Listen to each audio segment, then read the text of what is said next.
Hoje no Bíblia Comentada falaremos sobre o Salmo de número 56, um cântico nascido em tempos de medo e perseguição, mas carregado de confiança profunda em Deus. Vamos mergulhar nas palavras de Davi quando ele se viu cercado por inimigos, mas sustentado por promessas. Um salmo que mostra como a fé pode florescer mesmo quando o coração está apertado, e como Deus transforma lágrimas em testemunho.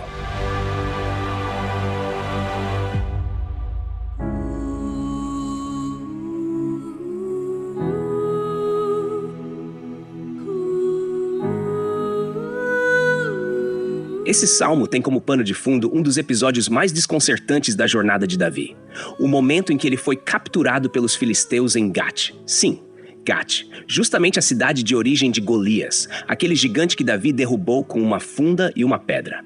Que ironia, né? Aquele que venceu o maior guerreiro da cidade agora se vê nas mãos do povo do próprio inimigo que ele derrotou anos antes. O título do salmo já entrega esse detalhe, e isso é fundamental para a gente mergulhar na profundidade do que vai ser dito a seguir. Davi escreve esse salmo num cenário de opressão, medo e tensão política. Era fugitivo de Saul, o rei enlouquecido pelo ciúme e pela insegurança do trono. E para escapar da morte, Davi se abriga em território inimigo. Só que lá, os servos do rei Aquis o reconhecem e começam a desconfiar do forasteiro que já havia humilhado seu maior herói. A pressão aumenta, os olhares pesam, e Davi, sentindo perigo, finge estar louco, deixando saliva escorrer pela barba e rabiscando as portas da cidade, como relatado em 1 Samuel capítulo 21, versículos 10 a 15. Ele escapa sim, mas o trauma e a angústia daquele episódio ficam. E é desse poço de emoções que nasce o Salmo 56. Logo de cara ele clama: "Tem misericórdia de mim, ó Deus, porque os homens me esmagam, o dia todo me atacam e me oprimem." A primeira frase já carrega um grito de desespero. É como se ele dissesse: "Senhor, eu não aguento mais, me ajuda." A palavra esmagam aqui, no hebraico original, carrega a ideia de um peso constante, uma carga opressiva, como um inimigo que não larga do seu encalço, que persegue o tempo todo, incansável. Ele está se sentindo apertado por todos os lados, como uvas num lagar, sendo espremido sem descanso. Não era só uma batalha pontual, mas um tormento contínuo. Ele fala o dia todo. E esse detalhe nos ensina algo essencial. Há aflições que são crônicas, que nos acompanham de manhã até a noite, tirando o nosso fôlego. Mais adiante ele diz: "Os meus inimigos me pisoteiam o dia inteiro, pois muitos me atacam arrogantemente." Aqui a imagem é de um cerco constante, como uma matilha de lobos rodeando a presa. A ideia de ser pisoteado sugere uma desvalorização total. Davi, o ungido, o valente, está sendo tratado como nada, como alguém insignificante, digno de ser pisado. E ele não está falando de um ou dois perseguidores, ele usa o plural com intensidade: "Muitos me atacam." A perseguição é coletiva, organizada, e o fazem com arrogância. Um tipo de desprezo que machuca não só o corpo, mas a dignidade. O orgulho dos adversários aqui reflete o desprezo espiritual que o mundo sente pelos justos. E como isso se encaixa nos dias de hoje, quando os que permanecem fiéis ao Senhor são frequentemente ridicularizados ou descartados pela sociedade. No versículo seguinte, Davi nos entrega um segredo precioso: "Mas eu, quando estiver com medo, confiarei em ti." Olha que lindo. Ele não nega o medo. Ele não diz: "Eu sou forte e não tenho medo de nada." Nada disso. Ele admite que sente medo e muito. Só que ele escolhe confiar em Deus enquanto sente medo. Isso é fé madura. Não é ausência de temor, é uma escolha firme no meio da tempestade. Ele não espera o medo passar para confiar. Ele confia no meio dele. E essa confiança tem nome. É uma confiança relacional, de quem conhece o caráter do Deus em quem crê. Ele não está confiando numa ideia, num dogma ou num ritual. Ele está confiando em alguém que ele conhece de perto. Ele continua: "Em Deus, cuja palavra eu louvo, em Deus eu confio e não temerei, que poderá fazer-me um simples mortal." Aqui há uma mudança de tom. O medo vira louvor, o desespero se transforma em adoração. Ele evoca a palavra de Deus, aquela que foi dada, que promete, que sustenta, e ele a louva. E quando ele louva a palavra, ele declara: "Eu confio." E logo em seguida ele confronta o medo com uma pergunta retórica cheia de força: "Que poderá fazer-me um simples mortal?" O termo hebraico usado aqui para mortal traz a ideia de carne frágil, perecível. Em contraste com Deus eterno, o homem é só pó. Davi se lembra disso e é como se dissesse: eles são só homens. Deus é o Senhor dos exércitos.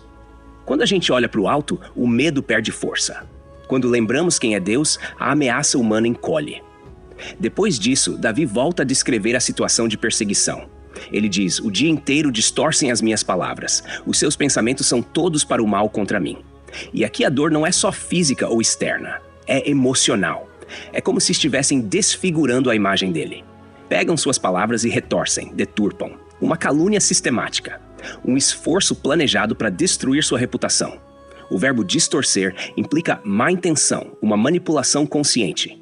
E ele ainda reforça: os pensamentos dele são todos para o mal. Não há neutralidade, não há benevolência. Os inimigos de Davi arquitetam sua queda com frieza. A perseguição é planejada. Isso mostra que a guerra espiritual não é só contra a carne e o sangue, como diria Paulo mais tarde em sua carta aos Efésios capítulo 6, versículo 12. Davi não está paranoico. Ele está descrevendo uma trama real. Eles se reúnem e ficam à espreita, observando os meus passos como quem espera para tirar minha vida. Essa frase carrega um tom sombrio. Os inimigos estão escondidos, maquinando, espionando. A expressão "ficam à espreita" lembra os predadores. Eles não atacam logo, eles esperam o momento certo, o momento de fraqueza. O perigo aqui não é explosivo, é sorrateiro.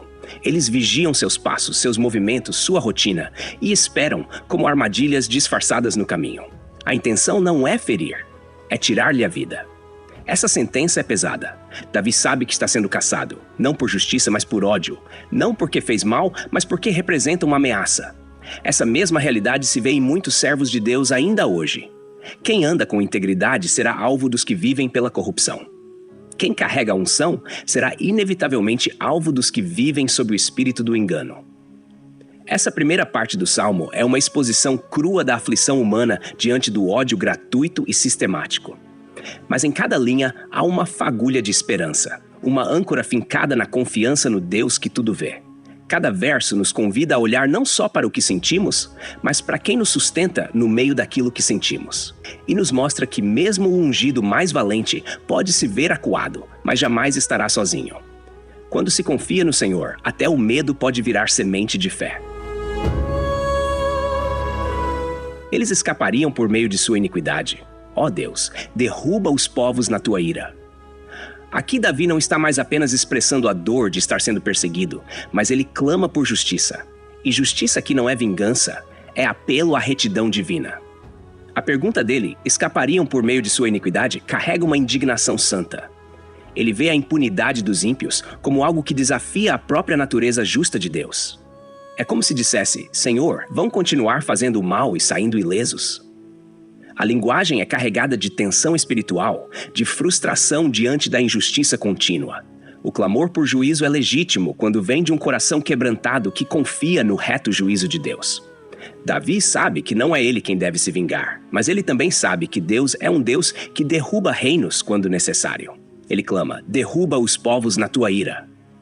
Aqui vemos o reconhecimento de que a justiça divina não é mansa com o pecado.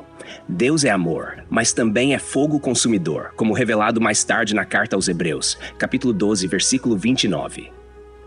A ira de Deus não é descontrole, é a santa repulsa à maldade. Registra tu mesmo o meu lamento. Recolhe as minhas lágrimas no teu odre. Não estão elas anotadas no teu livro? Esse versículo é de uma ternura tão profunda que quase escorre da boca com lágrimas. Davi muda o tom. Ele sai do clamor por justiça e mergulha no íntimo da alma ferida.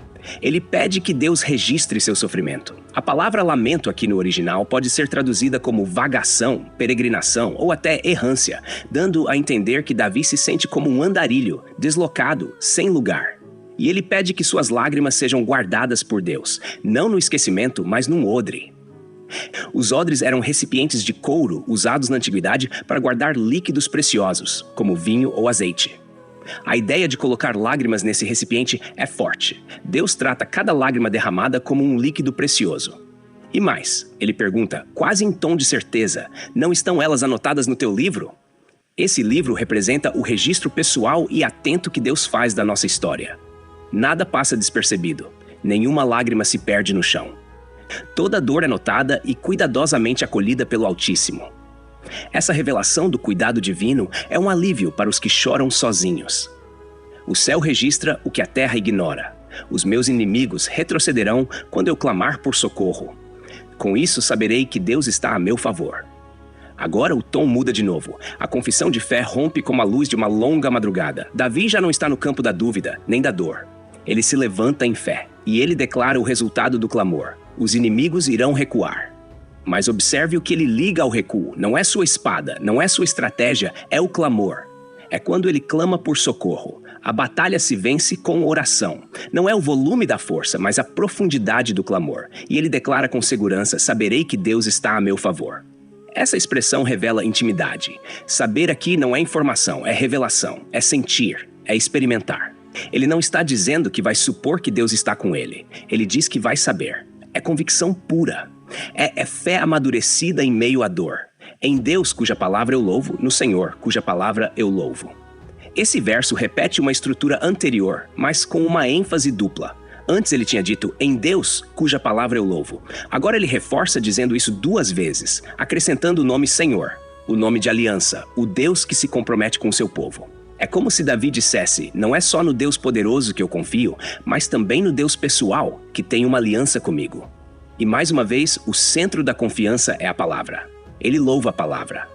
Isso nos ensina algo vital. Louvar a palavra é confiar em tudo que ela revela sobre Deus. Louvar a palavra é lembrar que ela não mente, que ela sustenta, que ela não falha. Davi está encontrando consolo não nas circunstâncias, mas nas promessas que Deus fez. Em Deus eu confio e não temerei. Que poderá fazer-me o homem? Essa repetição serve como refrão da fé. E ele reforça, eu confio. E de novo ele confronta o medo. Não temerei. O medo pode gritar, mas a fé grita mais alto. E aí vem a pergunta que é uma verdadeira chave de interpretação. Que poderá fazer-me o homem? Essa pergunta não é desdém pelo ser humano, mas uma reorientação do foco. Se Deus está comigo, o que o homem pode realmente fazer? Podem matar o corpo, mas não a alma. Podem tentar destruir a reputação, mas não o propósito. Podem tentar me deter, mas não o que Deus já determinou. Essa fé invencível é o que dá a Davi coragem em meio ao vale. Estou obrigado, ó Deus, a cumprir os votos que te fiz. Eu te apresentarei ações de graças. Agora Davi volta-se para o compromisso. Ele não vê a fé apenas como um refúgio emocional, mas como uma aliança. Ele reconhece que fez votos ao Senhor. Votos que provavelmente nasceram em meio à angústia, promessas de fidelidade em troca do livramento. E agora ele não esquece desses votos. Ele quer cumpri-los. Isso mostra integridade.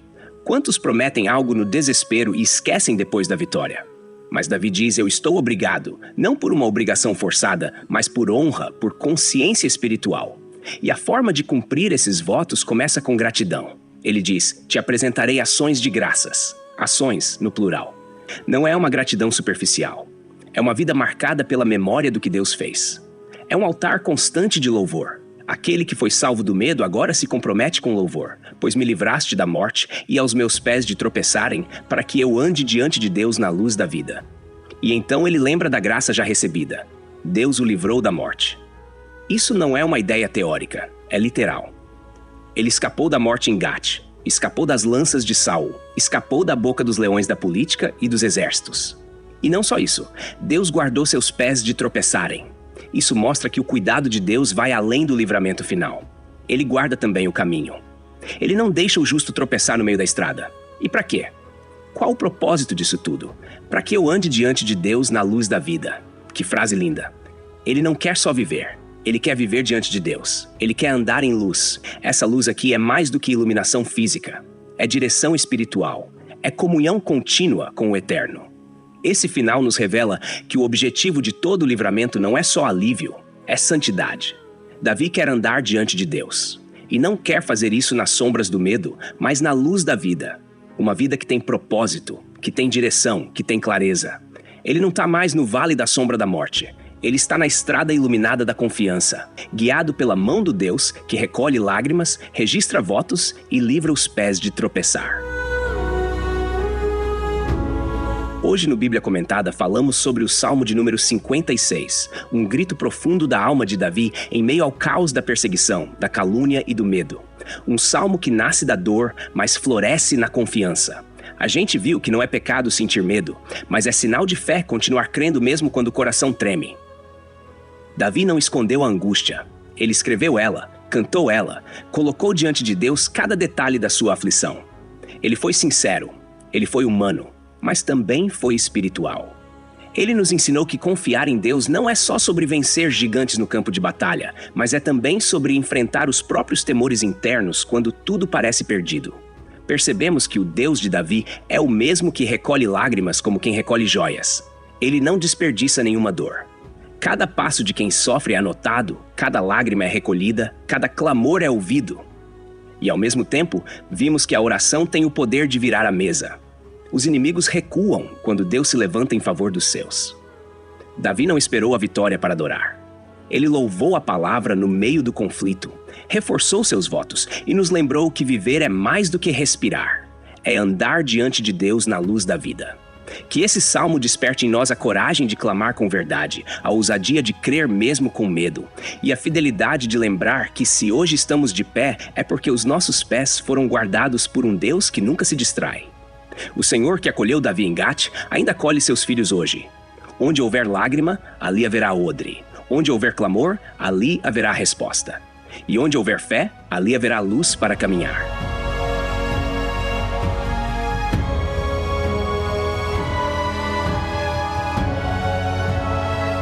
Texto e produção Douglas Vieira. Música por Pixabay. Faixa Spiritual. Voz por ChatGPT 4.0. Tipo Ember. Bibliografia. Comentários expositivos Hernandes Dias Lopes, editora Agnus. Comentário bíblico Matthew Henry, editora CPAD. Antigo e Novo Testamento interpretado versículo por versículo Russell Norman Champlin, editora Agnus. Charles Spurgeon, Os Tesouros de Davi, editora CPAD.